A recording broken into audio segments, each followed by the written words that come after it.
With us now, NBC News Homeland Security correspondent Julia Ainsley, Paola Ramos, journalist and author, and MSNBC contributor, and Alan Orr, an immigration attorney, past president of the American Immigration Lawyers Association. So, Julia, is it becoming more of a pattern that U.S.-born children are accompanying their undocumented mothers or fathers as they are being removed from the U.S.?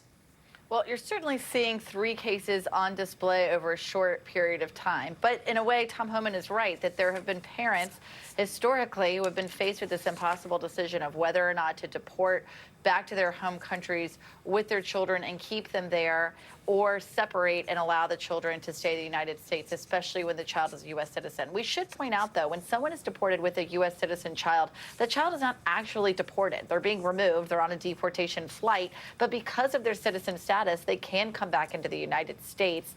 And really what's happening in this case, what's at the heart of this, is whether or not these mothers ever had the opportunity to really make that choice, to understand that they had a choice, and whether or not what they communicated was that they were willfully deciding to bring those children with them. There's a letter that was written by the mother of the 2-year-old that said, "I will bring my child with me to Honduras." It doesn't say, "I elect to bring," "I want to bring." It looks like it was just written on a piece of paper, possibly from the hotel or detention center where she was staying in. And we understand that these women, according to the ACLU and their lawyers, weren't given enough time to talk to their lawyers. In fact, in one case, that woman I just mentioned was on the phone with her spouse. The call was cut off before she could get the number of legal counsel. So there are a lot of questions here, again, about due process. That's what this keeps coming back to, where the administration is saying, take us at our word. But without this coming before a judge, without someone being able to look at official documentation and seeing that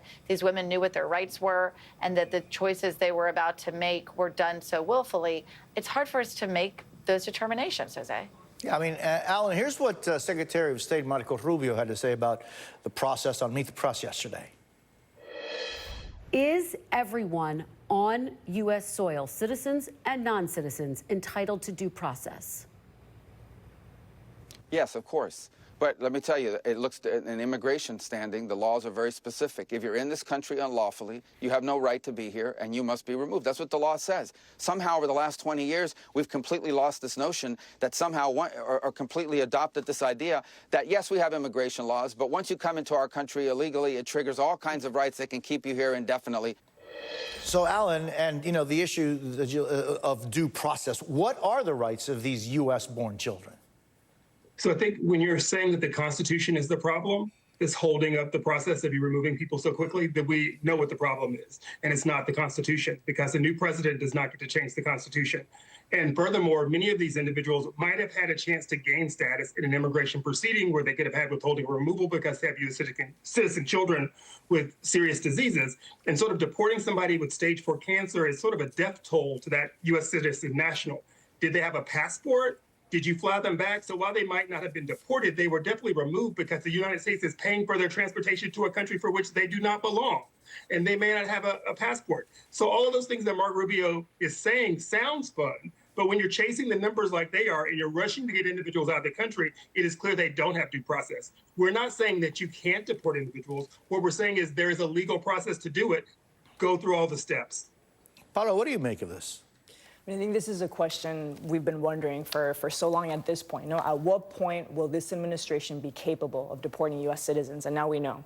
Now, we know that they're capable of deporting U.S.-born children and American children with cancer. You and I think many people see this for what it is. Now, it is a blatant violation of the Constitution, of the rule of law, of due process, and the most basic human rights. But we have to understand that this is an administration that is operating under a completely different premise. And that is this idea that is flawed and unconstitutional, which is that the U.S.-born children of undocumented citizens do not belong in this country, that they are not American. And so even though that is being challenged, right, because of course they have attempted to try and get rid of birthright citizenship, even though that is being challenged, they fundamentally believe that those children do not belong in this country. What do you do, or what is best practice when you are deporting someone who is here without documents and has a small child who is in the United States because they were born in the United States? You know, there is the issue, yes, Parents are undocumented, but that child is not. That child was born here. And barring any change in the Constitution, that child was an American citizen. Look, all I know is that this is a morally impossible situation, but what I believe is that parents are entitled to make the best decision for their children, right? And every single family is entitled to, like Alan said, to due process. So at the very minimum, respect the basic democratic foundations of this country and give parents the rights, the legal right to make those decisions for their U.S.-born children. And Alan, meanwhile, on another case, a Wisconsin judge is out on bond after being arrested on charges she helped an undocumented immigrant evade arrest by immigration authorities. How unusual is this case, Alan? It's very unusual and very, very unusual indeed. And first, let me just also go back to the issue about the children and putting them. The child was 2 years old, so it wasn't like it's a newborn child, and the mother was checking in. And all these stories, immigrants are coming to the services to tell you what they're doing, and therefore they're not a risk, they're not a harm, they're not the worst. So they should not be on the priority when you're dealing with 11 million people, 3 people not being deported currently while you deal with the rights of those children. Our due process is not a big problem.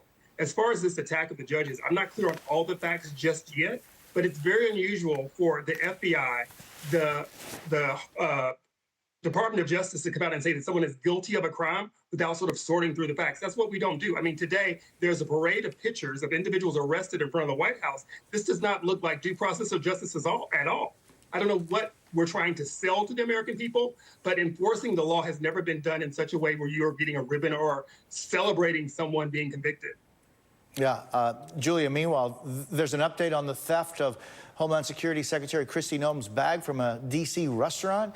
It had her government ID, thousands of dollars in cash. What more can you tell us about this? Yeah, we understand that there are arrests underway in D.C. and Miami, that this person is an undocumented immigrant. And so, of course, we should expect to hear more on that soon. Tom Homan was asked about that today at the White House press briefing. He said, well, they certainly chose the wrong purse to steal. As we understand, she was eating with her family at a D.C. restaurant on Easter Sunday. They were on their way back to an Airbnb. Her family had come into town for Easter's. You know, she's a grandmother. She's a large family. They're all sitting around a table. And her Secret Service detail was actually not that close to her, Jose. They were closer to the door. This man was able to sit with a mask on at a table nearby, snatch the purse from under her chair, which had a large sum of cash, about $3,000 in cash in it. It's a little unclear all of the details while that was in her purse, but as we understand it, this man has now been arrested. Paulo, I know you just got back, meanwhile, from Costa Rica and Panama. What did you find? So, you know, as we're talking about deportations and these ICE raids, there is this new emerging trend that is happening, which is that there are hundreds and there are thousands of migrants that are choosing to leave, that are reverse migrating. And so I ended leaving the United States. Choosing to leave the United States, and I think the Trump administration would pride itself and say, yes, we did that. But what I found, and what you're seeing is an image from Panama. Those are Venezuelans that are taking boats, 12-hour boat rides, to avoid the Darien jungle, which they once tracked. The most dangerous, among the most dangerous. The most dangerous. But what I found there is perhaps what no one is anticipating. And it is a very profound and dark feeling, which is this idea that people are finally okay with letting go of the American dream. That they're finally letting go of that idea that once impulsed their trek north, which is this belief that this is a land that is just and that is free, and a land where people here have dignity. And so the question is, what happens when people fundamentally let go of that? When truly, like, the idea that impulses so many people north ends. And these people... And that has effects here in American politics. Yes, absolutely. And they had reached the United States already? Are these people... I found a couple of Venezuelans that were in Ohio, legally. They chose to leave. You looked at them, they had tattoos, and they said, I don't want to end up in El Salvador. I met countless people that were... at the U.S.-Mexico border, had CBP-1 applications, chose to leave. But I will say the majority of them, of course, reluctantly, found some type of liberation in this idea of letting go and going back, rediscovering these countries. But I mean, going back to Venezuela, which has one of the most... But that's where we are. A dictatorship, an authoritarian dictatorship. Where are we talking? Going back to where? Exactly, Venezuela. But that's exactly it, yeah. Julia Ainsley, Paula Ramos, and Eleanor, thank you all so very much.